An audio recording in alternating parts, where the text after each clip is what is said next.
Yo, Chuck, you there? I hit you. I see you.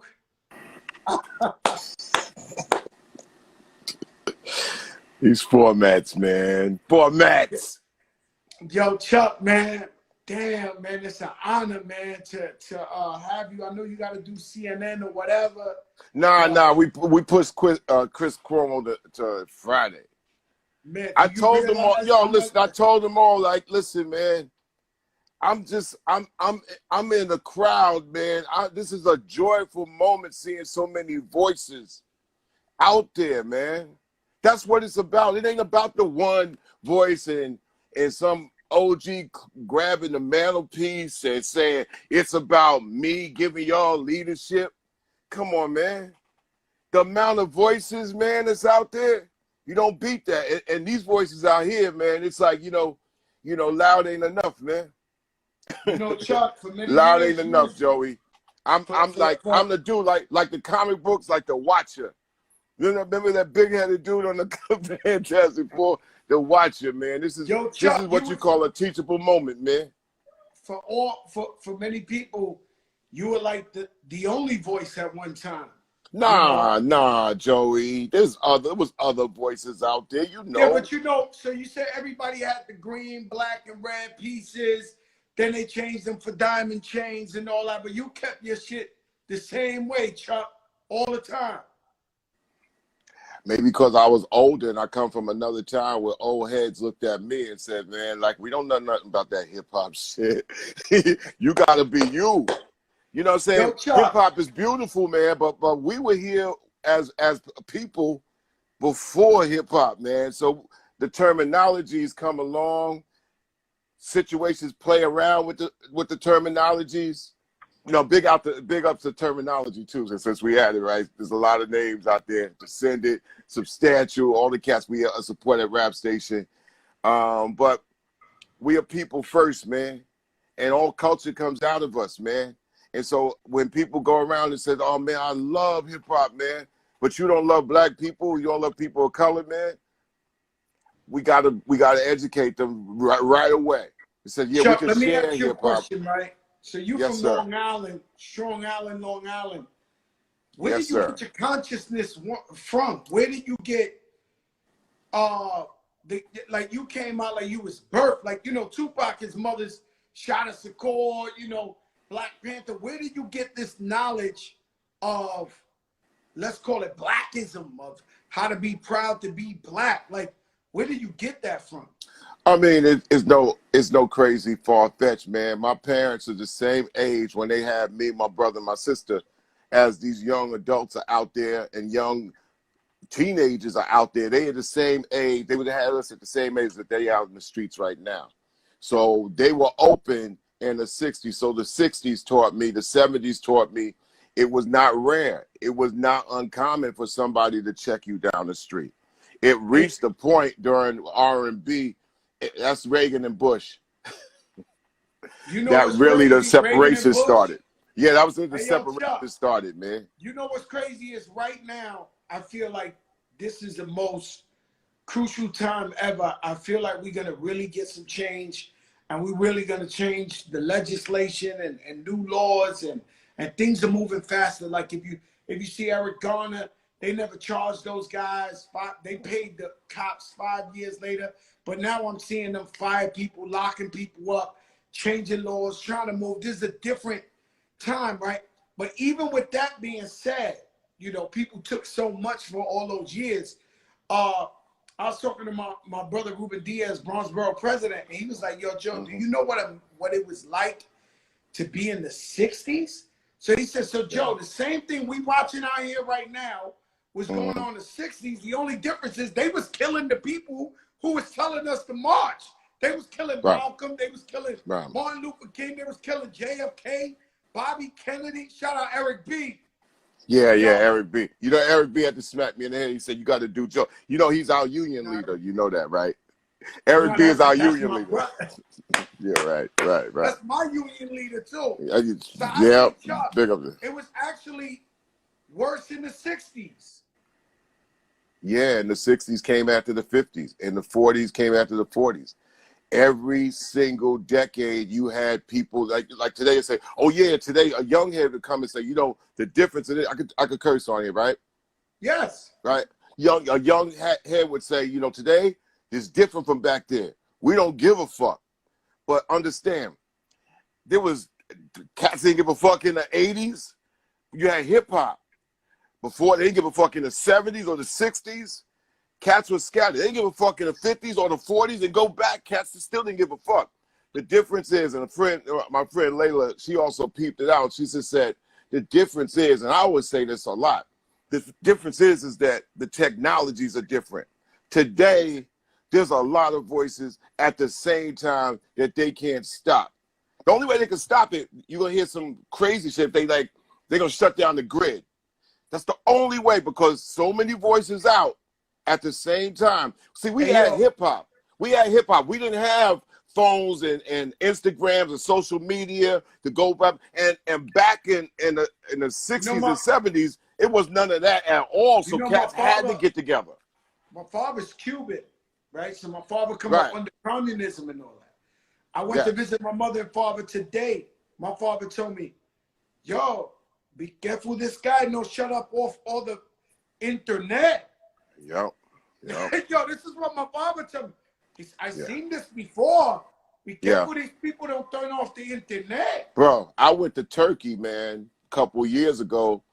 The president, big up to Enes Kanter, right? Who's also in the human rights struggle, you know, because his people's locked up in Turkey, whatever. They shut off the whole internet for the whole country. So you couldn't even communicate in the whole country. So this is what I'm saying. We love the energy. You got OGs that's supposed to be in their place for what? Counsel and advice. For, you know, for younger G's. Notice I ain't say young. You in your 30s, right? You in your 40s, it's the time. You might be in your 50s, it's the time. You 60s and 70s, you know, like, if you're not saying and doing the right thing, you know, sit your old ass down, right? But be there for counsel and advice to guide.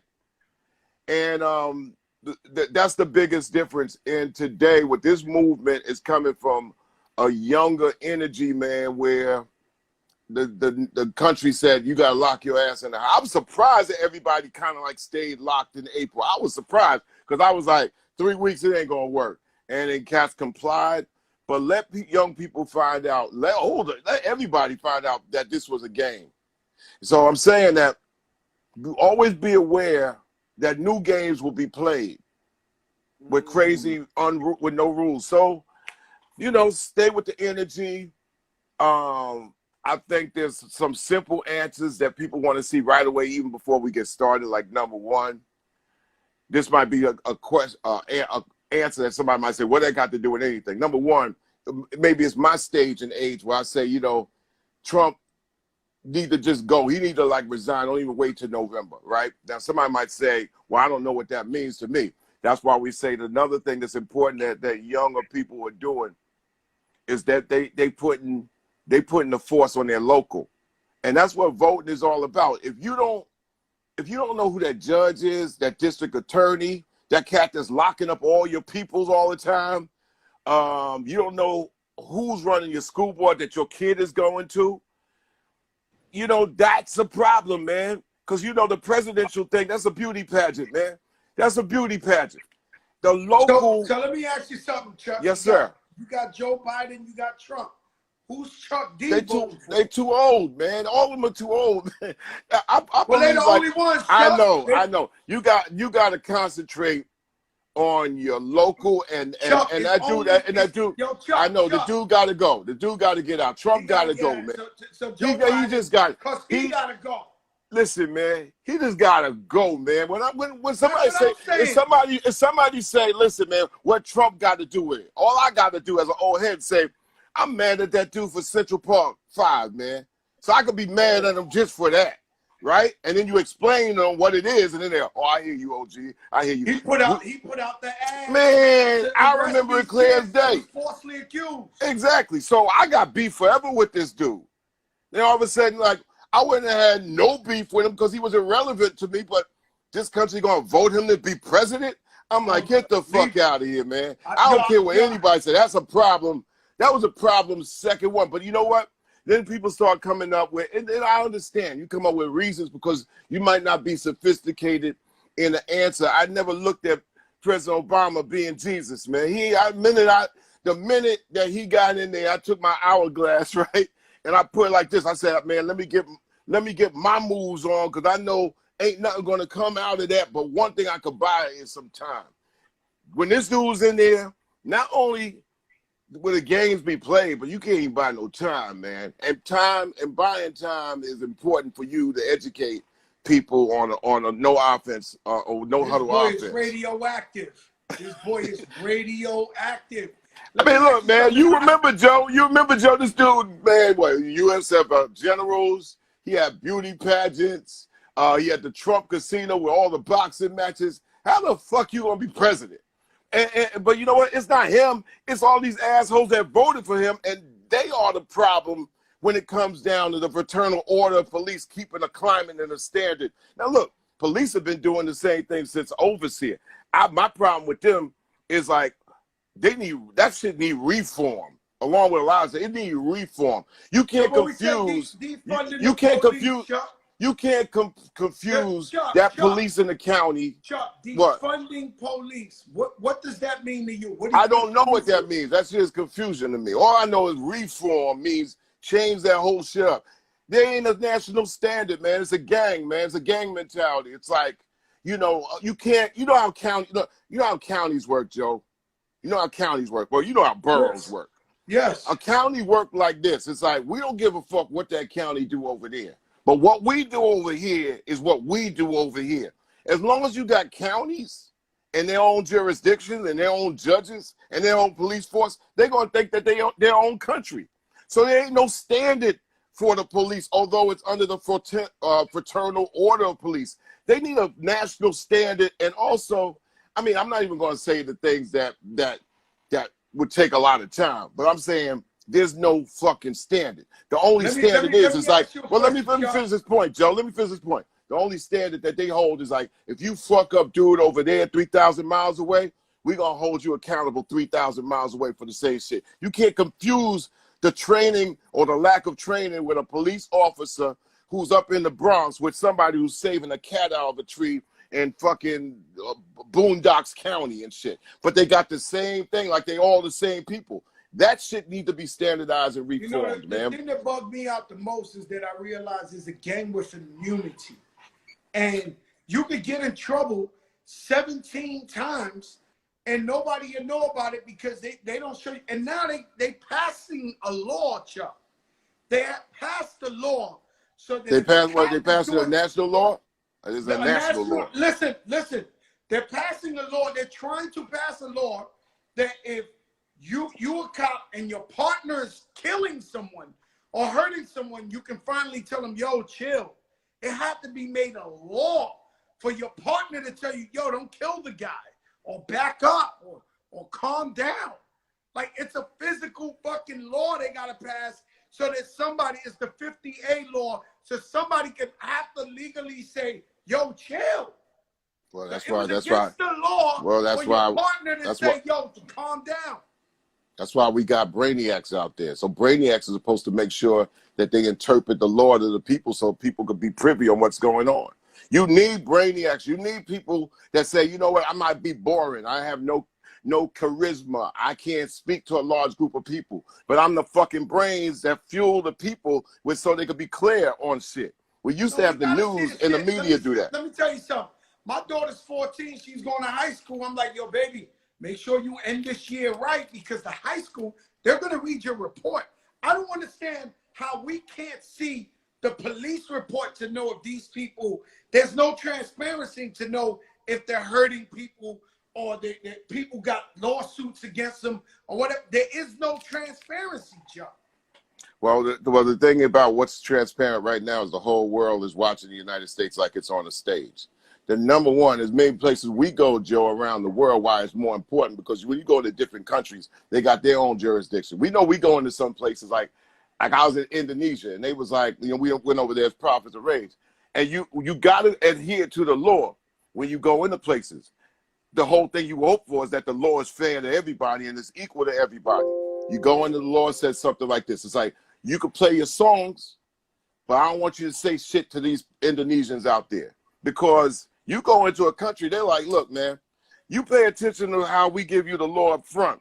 If you violate our law, that's your ass. Not only will we lock you up, but some places you go, the penalty is death. And this ain't like the 80s where Jesse Jackson went to save a black person and they allowed them to do it. We ain't got none of that. You go in a place in the world, man, that's it, man. So you always focus on the law, but the law has to be upright and fair. And the United States have been talking like we're the fairest place in the world. We the cowboys of the world. Bullshit. You know, we the best place in the world. And the rest of the world say, okay, if you're the best place, how's this play out? And the whole world watches the United States on a stage of saying what they are. But like Dr. Martin Luther King said 50, 60 years ago, he said, yo, you got to prove what you say on paper. So it's up for the OGs or the older people to be able to interpret these things for young energy. And that's always important. But a lot of times we have to like watch, guide, listen, and don't try to step in their way running your damn mouth, man. Let them run their mouth. Let them activate, and let's be at their side, man. You know, when you call me, I'm there. I don't like to be seen on social media a lot. I like to be heard and not seen, man. I had problems with all these damn formats. Listen, hypothetically speaking, Chuck D becomes president of the United States. What would you do? They don't give me that job. You right, hypothetically speaking. They don't give me that job. Hypothetically, what's the first thing you would do? This could be some cool shit, Chuck.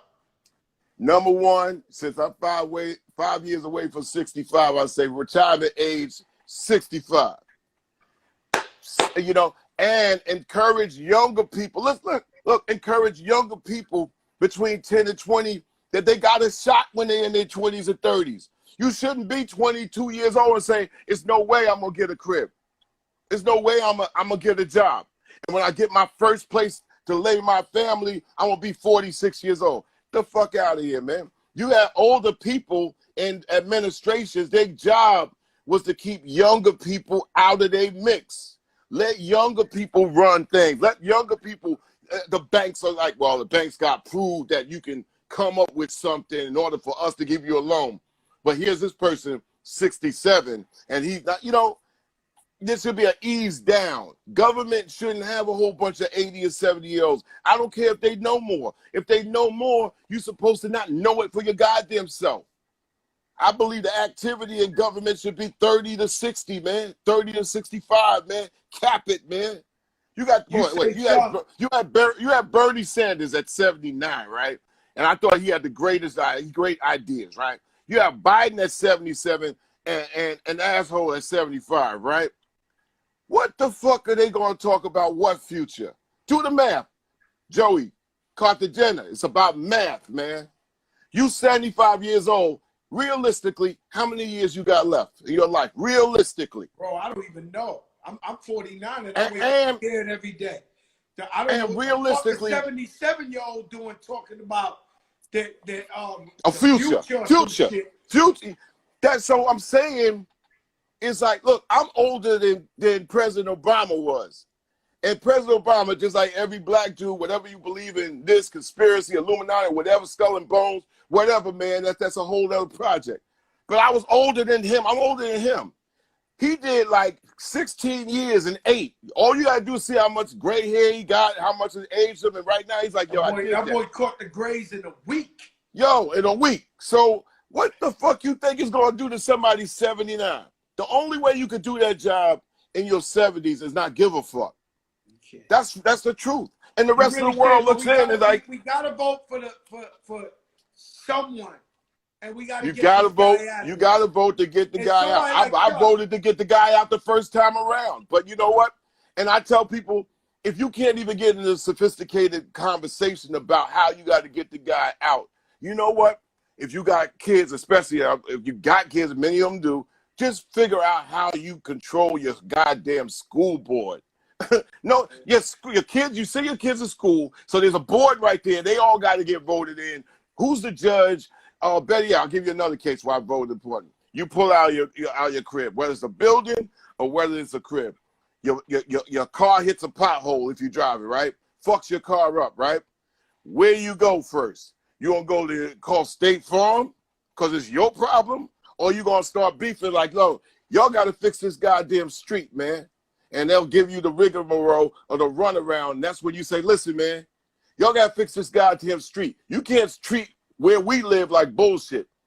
That's where it all connects and be together. Now, if younger people can't feel that, then older people that's in the hood, they're gonna make that phone call. But you older people should feel that young people's future is their neighborhood, is their community. When there's that detachment, then when you got like the 20s is trying to figure it out, and the 30s is trying to figure it out, and those in the 40s and 50s, I don't know, these young heads is crazy, and them old heads ain't listening to me. When you got that separation, you ain't fixing nothing, man. You fixing it for a generation. The next generation don't pick up the baton, and the last one is already on to the end zone.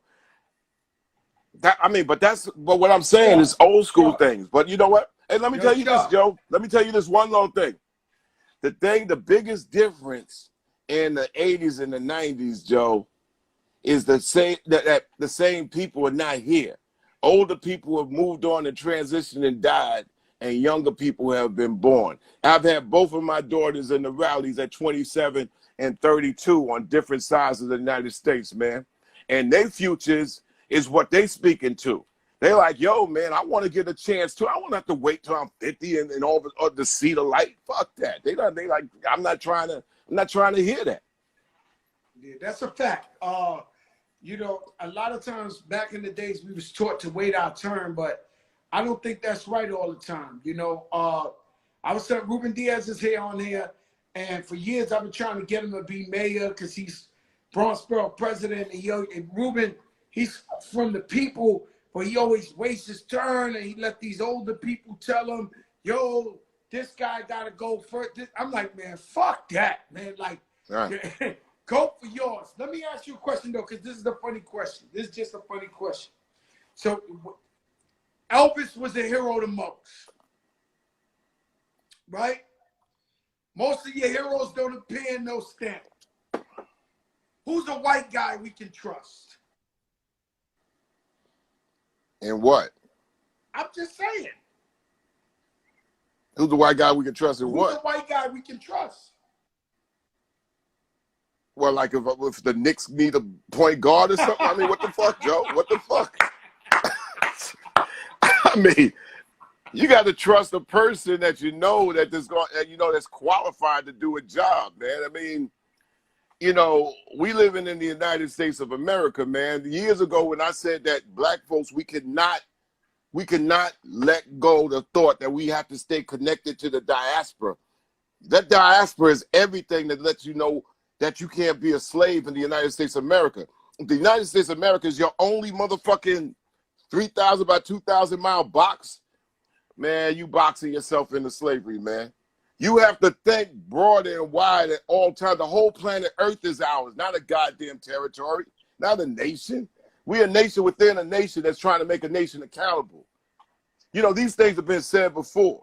That's why when I point to people, I say, well, this is the Nation of Islam, whether you like them or not. This is an agenda that they made. They had to survive in the 1930s United States, and they had to figure out how to group up, and then they figured out how to work themselves in or whatever. These things ain't nothing new. The only thing that's new is people.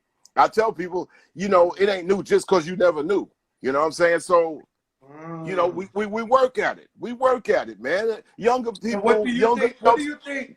Reparations. Younger adults are going to make mistakes, and we got to be like, yo, you get yourself up, and we have to encourage them. Yes, mistakes will be made. We live in a life. Ain't no motherfucker living to 200. So ain't nobody got the goddamn golden rule. When a motherfucker lives to 215 and says, I got shit figured out, then we all going to listen. Like, oh, yeah, this dude right here got it figured out. Or this lady, how old are they? 215 years old. God damn. We're going to listen to them. But until then, ain't nobody got it all figured out. I tell you one thing, Joe. For the longest period of time, this dude Fauci, everybody was listening to him every second. Then he disappears. We don't hear from him no more. That's why people are like, yo, what is this game of charades? Where the fuck did he go? Why is he gone? Younger adults are always going to ask a lot of questions. They don't get their questions answered, they're going to answer it. So you don't believe the COVID-19 was real? Like, you almost there? No. I ain't almost there. I believe everything and nothing at all at the same goddamn time. Take that one out. Yeah, I even, when cats be coming to me, yo, Joe, could cats be coming to me with their beliefs, right? Or what are the theories? They look at me and test me. I'm like, I believe you, bro. I believe everything you're saying and nothing at the same time. Things will prove itself and work itself out. Right and now, you prepare yourself. Right now, we're watching 1 million people marching, right? And if it come back in 2-3 weeks that the COVID is keep going down, then this is a problem, right? I mean, we don't want nobody to get sick. It's a problem. It really is a problem, right? It's a problem no matter what. It's a problem no matter what. If somebody want to go off the left field and think it's 5Gs and they want to do 15 years of research in 2 weeks, let them go with that. Prepare yourself. If doctors are coming along and said, listen, I've been dealing with this. This is a nasty element that's different I ain't never seen before. Listen to that and deal with yourself. Prepare yourself. Work on your immune system no matter what. We as traveling people around the world, you know this, Joe. The number one thing you have to work on when you travel across time zones is your immune system. It doesn't fight off death and shit, but you know if you go compromise on your immune system, when your 6s become 9, your 9s become 6, you got to eat after a certain time, eat the wrong foods and shit like that. You're in the spin cycle, and the spin cycle will probably take you down. If somebody's older and got other issues and shit like that, this shit's going to bite them like a motherfucking tiger in the cave, man. So we got the preparation to say, you know what, we got to attack something that's coming at us because it is the unknown, and what little we know, you take it into account, you bite off what you can chew, and prepare yourself. It's nasty, man. It had real results. I had to do a dual funeral of an aunt and uncle, man, where New York was destroyed and destroyed by it, and it hit my family in a couple of different ways, man. Tragically, man. So it ain't a joke. I ain't laughing about it, man. It's put a lot of us on the edge, man. But life is life, man. You got to go at life. And not everybody's able to do that. So you got to prepare them with whatever you call it. Some pep speech, encouragement. Don't be dour and say, woe is woe. I need to give the fuck up. Life ain't, well, you got to fight for life. You hear people talk about, yo, man, I'm willing to die. No, but like Griff says a lot of times, he says, how many people go out there and say, I'm willing to live? And I'm willing to live. You got to fight to live, man. Simple as that. So you encourage people. You don't diss people on their path, man. You encourage them. You encourage them that it's a better way. That used to be normal and commonplace when I was coming up. My dad was the best of encouragers. He's a man of many men. He was a king, man. My dad always said, man, you see somebody in a struggle, you give them encouragement. Even if you like on an adversarial side, you give them encouragement. It's about that person's going, those people going to help you. Just it might be a lot of wrong out there, but that doesn't mean you be wrong. So that's some stand-up shit. Shout out Khaled, DJ Khaled, he sends his love. Timberland sends his love. They all on here. What does reparations look like to you? No taxes. Shit, I said this, yo, man, I said this 20 years ago. I told Tavis Smiley on the Tavis Smiley show 20 years ago. I said, at this rate, I don't think the United States is going to actually be together in 2050. Because I said it might be in 5 different parts. I said this like 20 years ago. And reparation meant that, I don't know, economy plans. I'm pretty sure people got it figured out. A lot of people have been talking about this for years. But I know immediately, I knew that for people that have been here over 400 years and still taxed, no matter what they do, should not be taxed for land or anything they have been coming in. But you know what? I'm crazy. So I'll be crazy. But that's what, when somebody asks me that question, that's the goddamn answer. That's the answer. That starts there. And if economists wants to come on and figure and map it out, well, whoop-de-doo, we got help from somebody who's an expert. I'm not an expert, man. I'm only an expert in culture, music, and the arts, and I'm a vehicle based on my studies and conversations and readings with a lot of people that try to process it to go forward. And that's why the movement is important. Let me tell you something. Some of the smartest people in the world have gotten on here in this show and said, you're their favorite rapper of all time. So, guys like Andrew Yang And everybody just kept coming up here saying Chuck D. So to you, you might not think you're the smartest person. To me, I think you're one of the most intelligent persons in the world.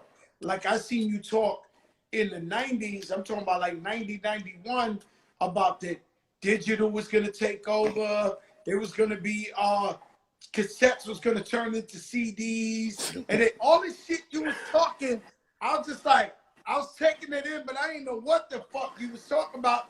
And every time it happened, I kept saying, Chuck D is right. Chuck D is right. Chuck D is right. But Joe, man, Joe, if the tree lean like this, right, how much credit you get when the tree go like that? The tree, I'm in it, so I'm able to see the tree leaning.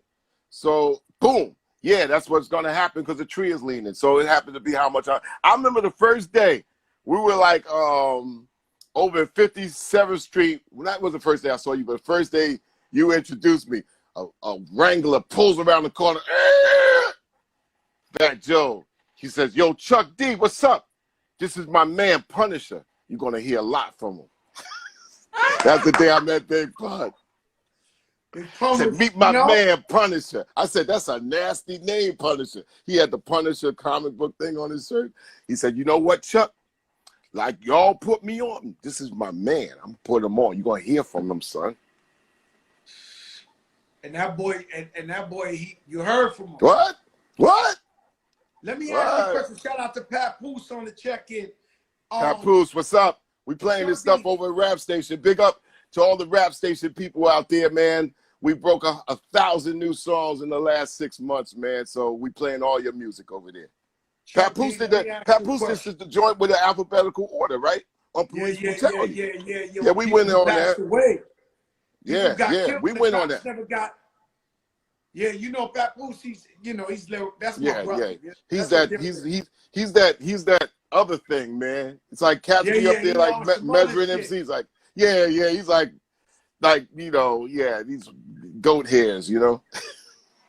Let me ask you something, Chuck, because last time I saw you, you brought it up to me, and a lot of people don't like when I say it because I'm like light, got green eyes, but when I try to explain the Latino with the African, the Caribbean Latinos, I mean, elaborate on that, Chuck.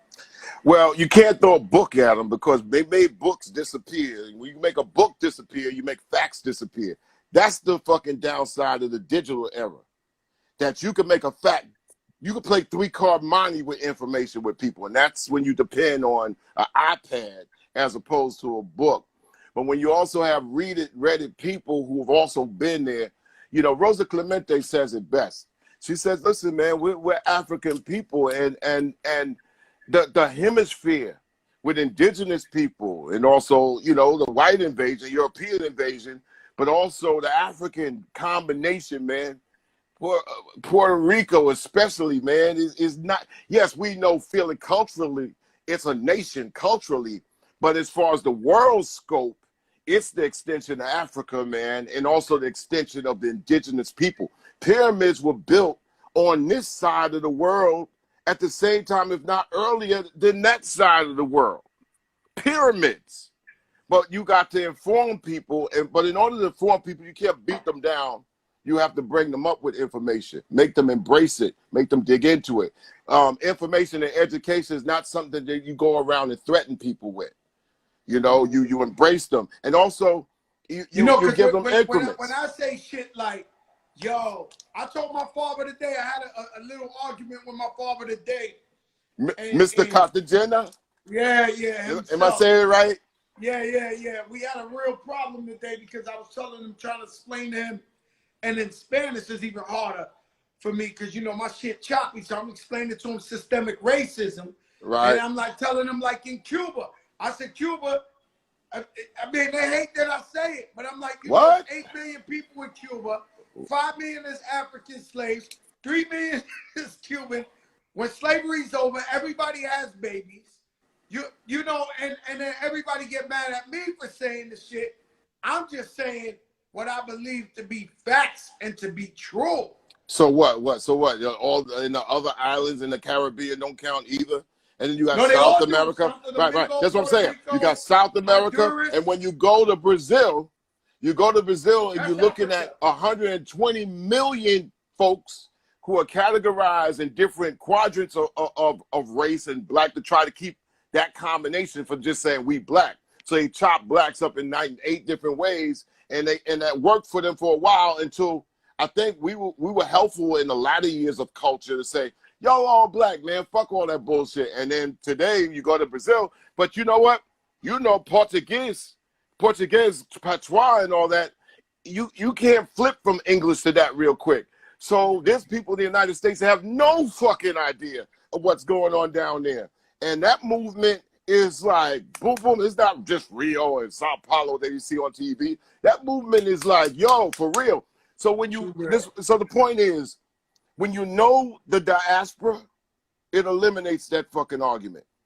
When you got to embrace the diaspora, when you don't embrace the diaspora, meaning all the African roots and tentacles, you a slave to American chains, man. I mean, I'm not even American chains. United States of American chains, and then American chains. Because a lot of times, they have the audacity to tell people here that they Americans. I'm like, this is the United States of America. Most people here can't tell you 5 cities in Canada and 3 territories in Mexico. And those are the border countries. My daughter asks 10 people in front of me every day, who's the vice president of America? Nobody knows. It's Mike Pence.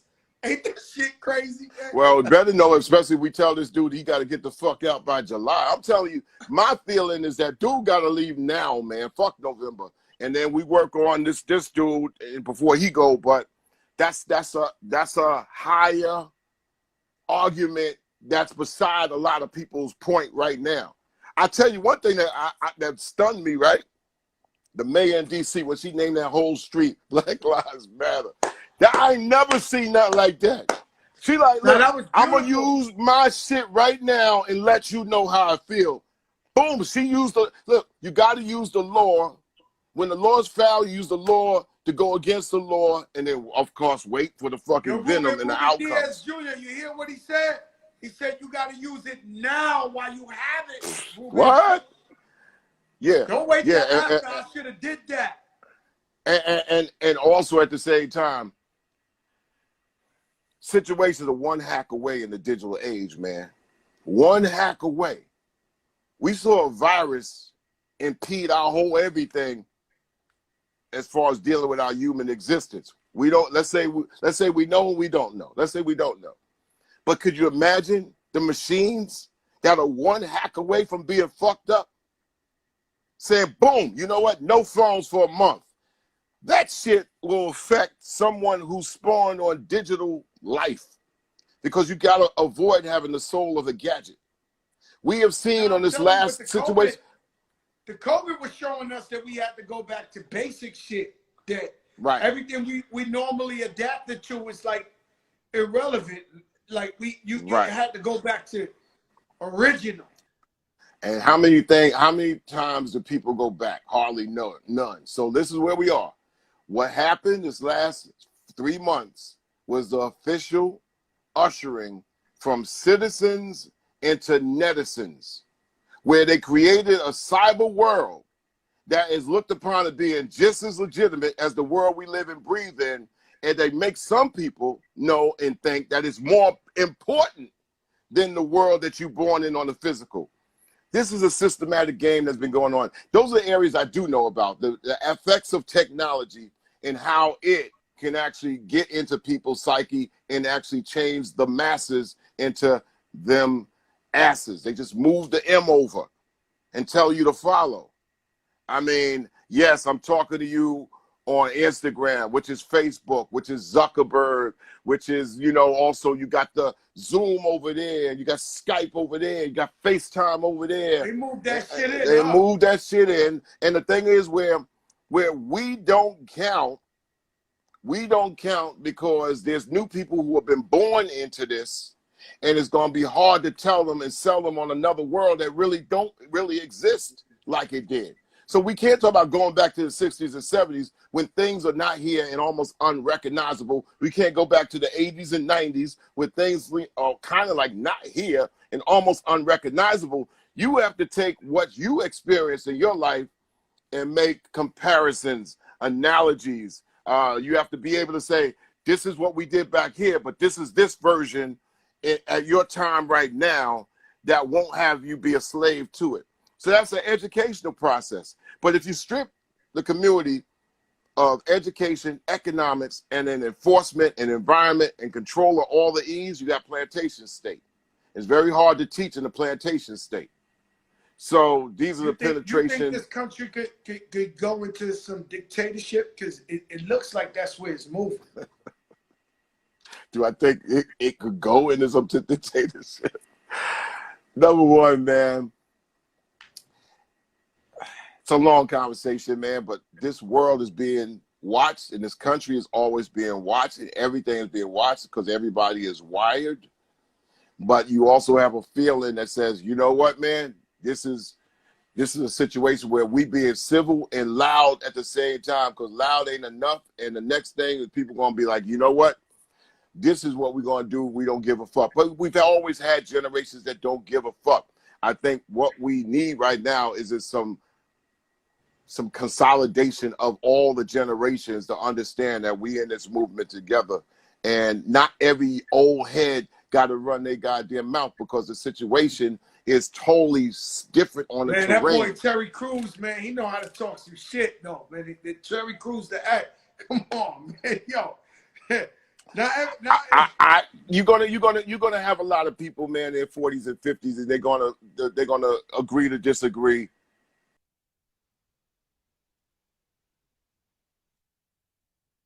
But now at 60, since I'm in the OG lane, man, I could also be like vocal and tell people what they should do in their 60s, man, because we did it in our hip hop. We was already in our 30s telling people in their 40s and their 30s, like, yo, what the fuck, man? We communicate like this, pay attention. Now you got two other generations in there. Eric B kept saying the record label should change the word urban back to black music. What do you think? Of course. Urban means you can have black faces and black music all over the goddamn place and have no ownership. That's where urban came, man. That's the worst thing that came about. I think the way we looking at restructure and everything where urban sounds like a good ass cup of coffee. And I've never had coffee in my life. But that's only when the urban came up, I said, oh shit, they're gonna sell you the same shit, call it something else, but ain't gonna be no blackness in the ownership. And that don't always mean that it's great either, because it seemed like somebody, when they black in the ownership, seemed to kind of disappear anyway. I believe in, like, all right, the right person owns the right thing, but you gotta be like, black music gotta kind of give back. It can't like take. It can't take. Culture's supposed to give back. Can't take back. But if somebody's different at the register, they're gonna be like, well, all we know is to do is that shit gotta take. And you have young people of all ilk saying, you know what, man, we tired of getting this shit taught to us when the music is telling us another way how we should go about life. When killed Brother Floyd, he killed him, and I think, yo, man, this dude, number one, I thought was suicidal. Number two, I know he probably in the back of his mind was, well, fuck it then. I don't give a fuck. It's probably going to cause a wreck. I think I'm talking about Chauvin. Chauvin, the cop that killed Floyd. Mm. Oh no, I thought he was murdered, right? He was suicidal, just like many police are in their stress zones or whatever. And I think he was like, fuck it then. He was like, fuck it then. And in his mind, I think he was like, I don't give a fuck if this causes a race riot, right? He might have been like that. I don't think he had no idea that the whole world was like, wait a fucking minute, bro. Well, you know, wait a whole world. Chuck. Stay right there, Chuck. That's the elephant in the room. Race war. That's the elephant in all this shit going on. They want to say that. They want to pin it on that. But they want to pin it on that. It's looking like that motherfucker in the room. Race war. And I'm seeing a lot of clips of white supremacists, and they don't give a fuck, and we ready to kill anybody. And as soon as Trump let me go, I'm killing everything. Like, you know. Right. And that's a situation that people were mad that President Obama was in there just as a figurehead. So they was already gearing up for that attitude. The attitude that black folks had is like, God damn, man, this is a story that never seems to stop. Police kills a black person, then the police disappear that do it. There's never a murder charge, and then it just happened to be, like, we take one for the team. But they never take one for the team. Listen, this ain't an anti-cop thing. It's an what the fuck are y'all doing with this hypocrisy thing? I mean, Timothy McVeigh, think about him. You bring up his name. I got 5% on this phone. I'm going to have to talk from without these. Listen, they bring up Timothy McVeigh. You remember, Joey. Yes, we OGs, right? They made sure the United States and America eliminated him and washed him so quick. I don't even remember a trial. You? No, it wasn't no trial. He was done, killed. They didn't want that to spread. Right? Yes, exactly. This situation, somebody got to be able to say, they don't want this to spread.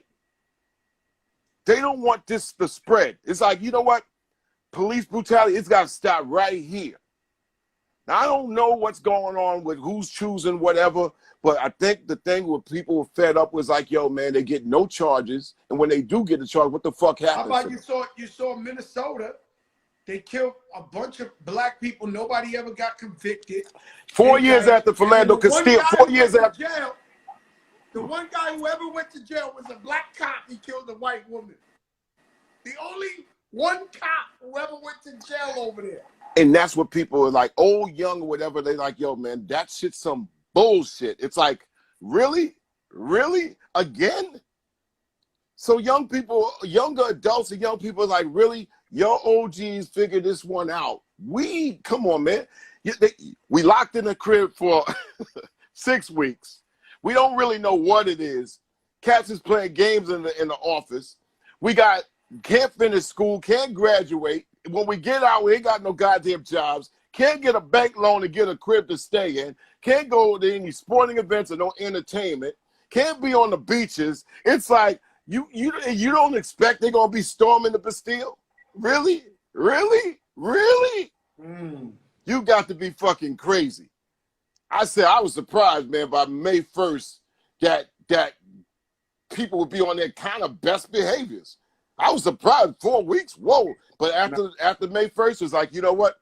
Handcuff, and this shit happened, man, it was like, yo, fuck that. So as an older head, you got to be able to navigate that, guide it the best way you can, but you're a fool. A goddamn fool if you say you don't understand. So we take different battles. My mission is 60 and over. Get this motherfucking Trump the fuck out. Why? Because I feel, number one, dude, you fostered the climate. Matter of fact, if the climate was already there, you put a generator, you put a GTO on the climate. You just got to go, dude. That's like, fuck November, man. Fuck November. Fuck November for what?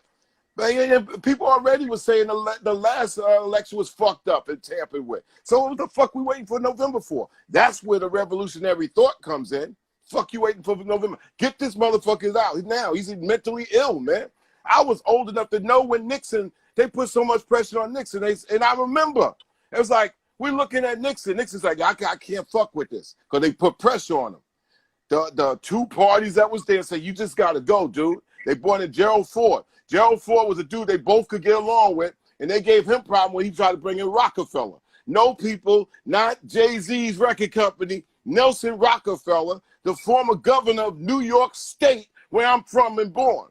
They brought him in. They said, we don't want the corruption of this money dude wrapped up in a system, man. Stuff, fuck that. So they gave him the 8-9 degree. So Nelson Rockefeller was vice president for 2 years with Gerald Ford, and they let that slide while they tried to get their shit in order and try to fix their blaring hypocrisies. And then Jimmy Carter came in. So I'm saying this might be like all fucking hieroglyphics to somebody, but as an old head, you gotta eliminate the motherfucking climate dude first. And then somebody might say, well, he's a distraction. Everybody's a goddamn distraction. The goddamn ninth inning of the NBA playoffs are a goddamn distraction. Get rid of whoever it is and work on it. Let me tell you something. If we still had basketball, if we wasn't stuck at home, we stuck in George Floyd, rest in peace, might have flew under the radar. It was the fact that we were stuck at home. We was tired of COVID. And no also sports going on, no shit going on. And also, listen, and the voice of our good brother Steven Jackson. Steven Jackson, who said it was his twin. He's been a fighter for years, man. The NBA just put Steven to the side like, man, he's a fucking problem. And Cube put him in the big three, and he's the real deal. I ran into Steven Jackson, and we was flying together in the airport, and he broke the news when Nipsey Hussle just got killed, and he broke it over to me. So this is a dude, man, down his heart, from Port Arthur, Texas, same spot from Bum B and UGK, brothers about it. And when this happened, I was like, damn, man. And he said, yeah, you know, he was speaking to everybody as his twin, but he said, yo, man, we don't need to understand and sleep on shit like this because this shit could happen to you. So you let Steven Jackson lead and say, Jax, I got your back. Bun B went up there immediately. They boys from Port Arthur, Texas. We in this shit together, man. Doesn't mean everybody run their mouth at the same time. That's, yo, boom. You taking the fold, I salute, boom. That's the hip-hop rap community shit that Eric B was our union leader on that. When Eric B spoke, I took flank. When I spoke, Eric B took flank. It's what it is, man. We have a united voice for each other. But they got shit to do. Just this last week alone, we had Bum B, we had Killer Mike, we had Stevie Jacks, we had everybody on this motherfucker. And Mike is a wonder, He's man. A beast, I'm telling you, Killer Mike he did the best speech down in Atlanta, man, on the news, man, I ever heard, man. Killer Mike is, come on, man. The only guy I know that my Republican friends love him too. And he's talking shit about him. And they love him. They're like, yo, that guy Killer Mike. But all Killer Mike is saying, look, I'm a goddamn grown-ass man. It's, you know, when you a grown-ass man, you 35, you 40, you 45, you can have fun. You can't have 17-year-old fun. Leave that for a 17-year-old. They shouldn't have no pressures of wondering, like, what kind of world I'm going to come up into. I don't know if I could go to school. I don't know what the fuck that means. And then the first thing I got to do when I get the degrees and all, it would be Best Buy fucking manager at 37, man. I can't get no fucking crib that way for my kids. Nah, there's so much of the old guard that got every goddamn something. They want the future too. I'm like, you can't take the future. You 70-something years old, you 60-something years old, you got fucking 20 to 25 years best to play around with. That ain't no goddamn future. You 20 years old, you looking at 50 fucking years, man. That's a future. Older people supposed to be able to, for those after them, and not just your kids either. I think my phone is running dead, Joe. I love you, Chuck D, man. Thank you for stopping on the show. Please, let's get it on again. Man, thank you for coming. Yo, I'm sorry I'm late because last year I was in Japan. Joe's like, you got to get on the show, Chuck. And then we've been going back and forth. My apologies, Joe. You know, I'm not on Instagram. My daughter runs an Instagram. So she like, yo, you need to get on Instagram. And Joey is trying to say when you get on there, you got to pay your dues. So I'm like, okay, do I use my iPad? Do I use my phone? Or do I use my laptop? She said, nah, use your phone. I'm like, yeah, but my phone gonna go dead.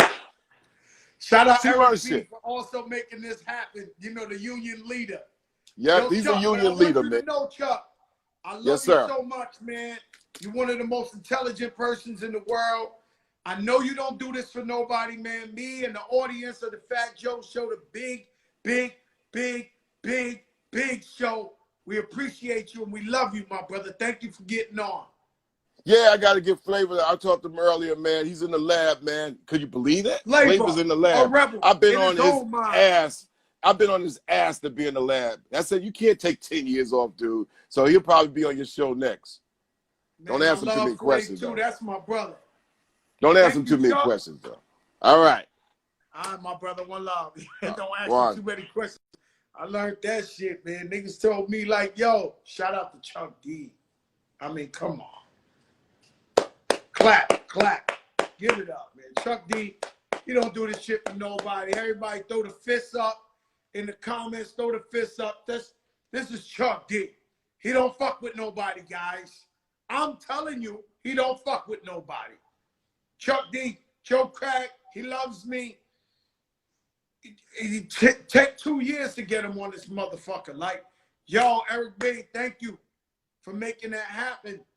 Yo, Pat Boots. Yeah, that was amazing. Yo, Sav Jr. Nah, Chuck D, Chuck D, he ain't talking to nobody. Yo, Greenland, what's up? Chuck D? Nah, he ain't coming on for nobody, man. You see, he said his daughter, shout out. God bless his daughter. She told him, yo, come on, B. It's the biggest show in the game. This is the biggest show in the game. I don't know what you don't understand about it. Yo, Swiss Beast, what's good? Lisa Evans, what's good? We the biggest in the game. We ain't taking no talk back. We the biggest in the game. Yo, Lisa, you got your mask on? Yeah, Joe, I'm on the streets up here uptown. Let me tell you something, Lisa. I love you, my sister. I know you for over 25 years. You do Street Soldiers. You've been talking about what's going on in the streets. You've been, you on there, on the spot. Tomorrow night, I got Jubani Williams coming from Brooklyn. Oh, great. And you introduced me to him on the panel with the commissioner of police from New York. Yep, with Chief Terrence Monahan, who took a knee in Washington Square Park with the protesters. It was pretty incredible. Listen, Lisa, I need to know what's going on in the streets of New York. All right, well, I'm on the street right here. You can see, okay? I see, but I need the real deal. I need the real deal. I heard. Tell me what's going on in the streets. Okay, what's happening? First of all, I got some good news. I heard the whole thing that you did with Chuck D. That was incredible. I was riveted. I pulled over and sat in the car for the last hour just because I don't want the phone to go dead. That's a hip-hop god. He don't get on with I people. know. They don't understand like a pyramid, a hieroglyphic. You're not getting that man to talk. And he came And I'm going to tell y'all something to the people out there. He told me, Joe, I'm not talking no more than 20 minutes. I'm letting you know. He talked for an hour. He talked for an hour. I was stuck. Quiet. Let me tell you something. And I've invited him to come on TV. I've invited him to come on Hot 97, the whole thing. He's like, Lisa, respect, but I'm not doing it. You got the hottest show in the game, period, end of story, any platform. And he's an icon. He had to come on. He's a legend, a living legend. Lisa is the streets. So tell me, Lisa, what's going on? I heard a lot of shootings in Brooklyn. Despite COVID, despite protesting, they letting it ring out there in Brooklyn. Let me know. No, they totally letting it ring out in Brooklyn. There were 8 shootings within the space of 5 hours. There were 7 within the space of about 10 minutes, and about half a dozen totally separate incidents. So thank God nobody was killed. There was a woman that was shot in the head, though. She's in really bad shape, and it's just it's a really bad situation. But Joe, the good news is that the protests since last week, most of the protesters that have been out has been extremely peaceful here in New York, and it's having a huge effect in terms of changing the laws. And actually, since you started the IG Live, the Fat Joe show with Chuck D, I have some good news to share to you. With you, the New York State Assembly tonight, they passed the repeal of 50A. So when you were talking with Chuck about the police officers' records, now their discipline records are going to be made public when they are. Yeah, so that's a major thing. That is the biggest law passed in the last 50 years. Yep. It's the biggest law passed in the last 50 years because we need accountability. I'm not saying all police officers are bad. No. I tell them the story. We had a lady police officer. She saved my son's life when he was a baby. He was choking. I can't hate all police officers, but a lot of them are bad, and we need to know the good ones from the bad ones. Right, and the problem has been in the past is that you can't get rid of the bad ones. There were all kinds of laws in place. There were all kinds of rules in place. There was all kinds of legislation. All of that is now starting to change. The New York State Assembly yesterday, they passed what they're calling the Garner Bill in honor of Eric Garner, who we all know died from a chokehold in 2014. And remember, the chokehold also goes back to the 1990s in the Bronx with Anthony Baez, when Francis Lavoti, he was playing football. His family owned a small house off of Webster Avenue in the Bronx. He was playing football. It was one of the first stories I covered as a news reporter. He was playing touch football with his brother in front of the house that his family owned. And then the cop got really angry that the ball hit his car. He came out. He put Anthony in a chokehold, took his life. And his mother, Iris Baez, to her credit, today she was out here tonight. There was a big march with all of the mothers that have lost children. She's still on the street. I'm sure you have. She's still in the street. We got everything from Amadou Diallo to what's the other African brother's name that they had in the precinct? Abner Louima, the Haitian. Abner Louima. That's it. With that, that was crazy. That they stuck a plunger. New York City police officers stuck a plunger in the man's. Come on, bro. Yeah. Like that's incredible. Sick, really sick. Yeah. What the fuck, Sean Bell, Eric Garner. Sean Bell. The city still paid the officer for 5 years, and no one's went to jail for it. Like no. It's the no, nobody went shit. to jail. We need accountability. Anthony Rosario. Right?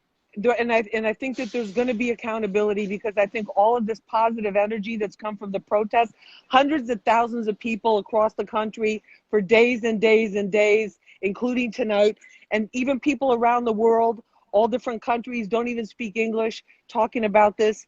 And one of the things too, Joe, there's other good news. U.S. Congress is you the first person gave me good news in the last month. Giving you a lot of good news. Listen, let me get some more good news, please.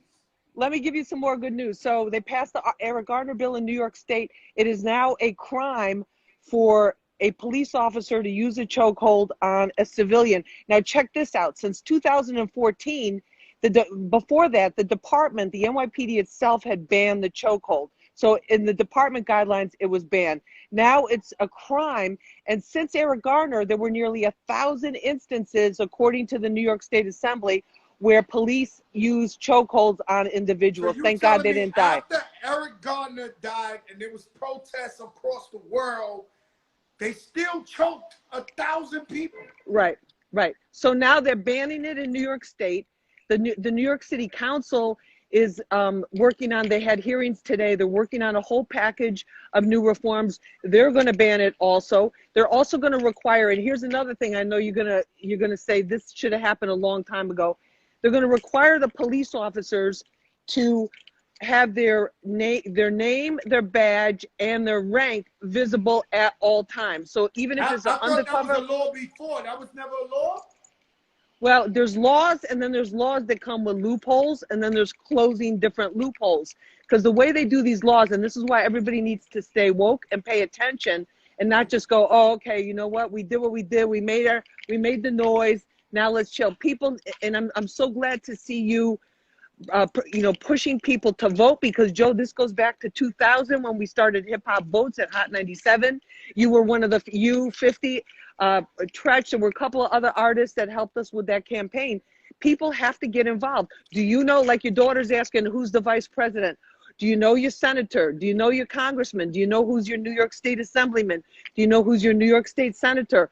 Most people are going to say no, and they don't really want you to know. But I guarantee you this, if everybody that is watching the Fat Joe show right now or has ever watched it, if they registered to vote, if they found out who their New York State Assemblyman is, if they found out, and then they went on the social media of the elected officials and start making their comments known, that's going to speed up this change, because all these officials, I have never in my whole 20-something years of reporting as a news reporter, I have never seen politicians act this fast. Joe, the U.S. Congress, they're putting a ban. More good news for you.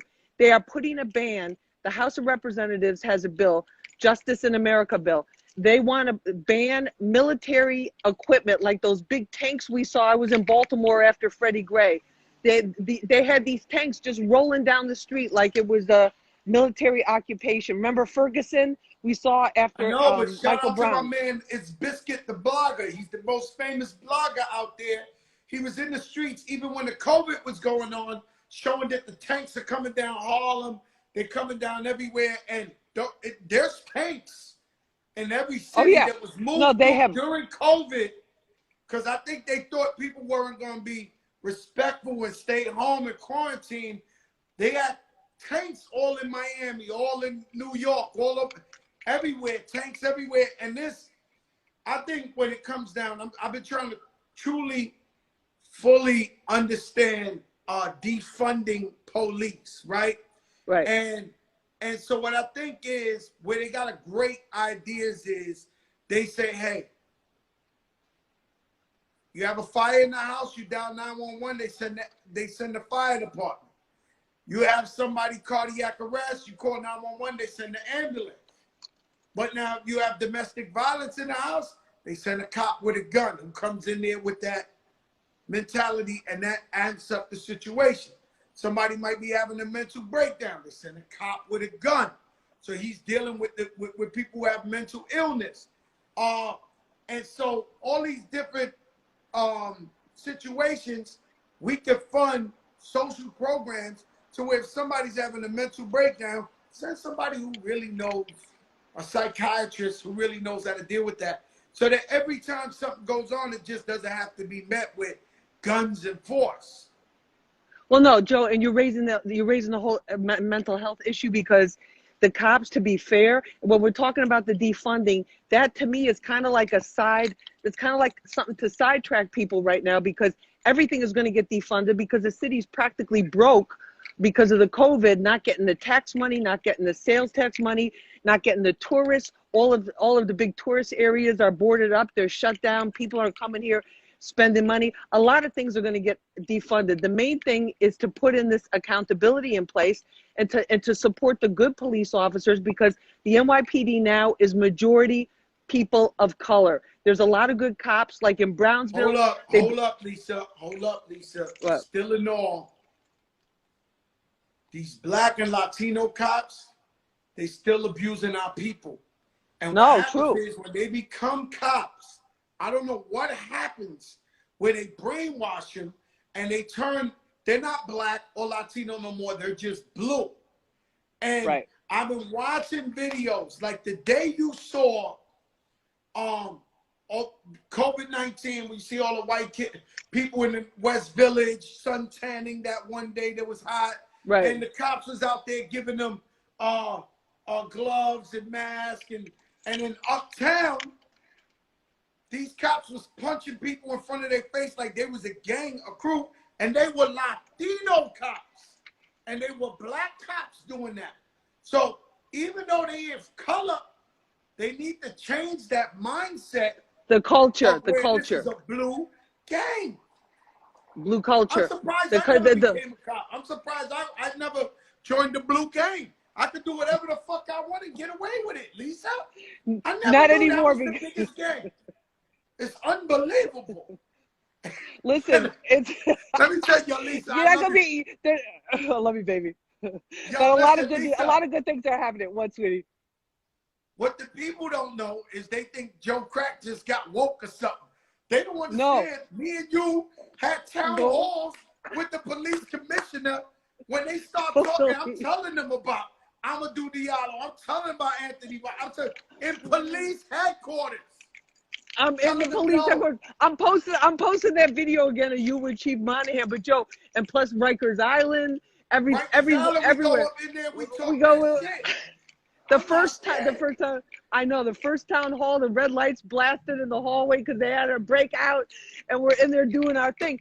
And then you know, and I got to salute you too. I know maybe, you know, I said this too many times to you, but you were the first hip hop artist that came up to Hot 97 25 years ago when I first started with Big Pun. You were the first artist to be on the air and support street soldiers and support what I was doing, because at that time nobody was talking about this stuff, and no, you know, it was considered, oh, that's the hood, so we don't need to really cover it. And I'm like going, are you kidding me? This is America. This is New York City. These are human beings, and we need to be telling the story that people are not hearing, you know? So thank you, and I love you, Lisa, for that. I love you, and I'm on your show tomorrow with Pat Pooch. Yes, you are. I'll see you at 2 o'clock.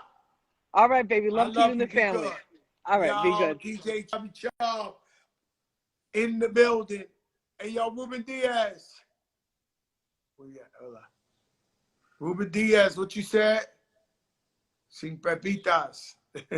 Nah, I've been in the streets, man. I give up. Like, you can't do this to me, because I've been in the streets. I've been marching. I've been protesting. You know, you talking to the wrong guy. Yo, Chubby Chub, what's up? Listen, everybody, an amazing day today. Chuck D, the living legend, the icon, the soundtrack, the blueprint of the Black Lives Matter movement. Anybody who don't love Chuck D and Public Enemy, they're crazy. So we gotta say thank you. Tomorrow we got Jumaane Williams. If you don't know who Jumaane is, he's the truth. He's the heart and soul of Brooklyn. He's always been on the front lines talking that shit. And he gonna come up here tomorrow. He a politician, but he talked for us. And he in the streets for us. Shout out to Ruben Diaz on the check and Bronx Borough president. Put God first. We blessed to be here right now. We blessed to wake up tomorrow. We blessed to sleep another day. It's all about God. Put God first. Trust God. Have faith. I love you guys. This is the biggest show in the game. You hear me? Peace, y'all.